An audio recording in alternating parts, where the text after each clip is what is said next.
चमकू जादुई जुगनू। एक छोटे से गांव में एक नन्हा बच्चा रहता था। उसका नाम था गोलू। गोलू बहुत ही मासूम और खुशमिजाज था, लेकिन उसे एक चीज से बहुत डर लगता था। अंधेरा। जैसे ही रात होती, गोलू अपनी माँ से चिपक जाता और कहता, माँ, अंधेरे में कोई होता है क्या? माँ मुस्कुराकर कहती, नहीं बेटा, अंधेरा भी दोस्त बन सकता है। लेकिन गोलू को बात समझ नहीं आती थी। एक रात गोलू अपने कमरे में अकेला था। अचानक बिजली चली गई। पूरा कमरा अंधेरे में डूब गया।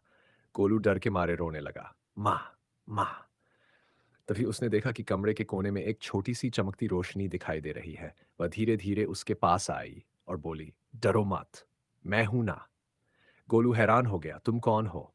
वह हंसकर बोली, मैं हूं चमकू जुगनू, अंधेरे की दोस्त। गोलू ने धीरे से पूछा, क्या अंधेरा सच में बुरा नहीं होता?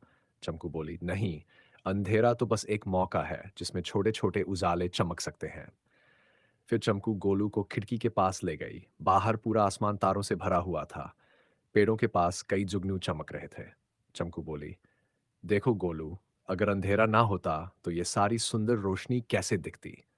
गोलू अब मुस्कुरा रहा था। उसने कहा, तो अंधेरा भी अच्छा होता है। चमकू ने कहा, हाँ, बस हमें उसमें रोशनी ढूंढनी आती होनी चाहिए।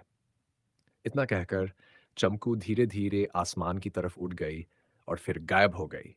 अगले दिन गोलू बिल्कुल बदल चुका था।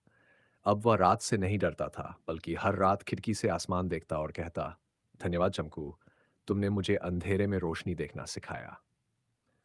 डर अक्सर हमारे मन में होता है। अगर हम हिम्मत करें तो हर अंधेरे में भी एक रोशनी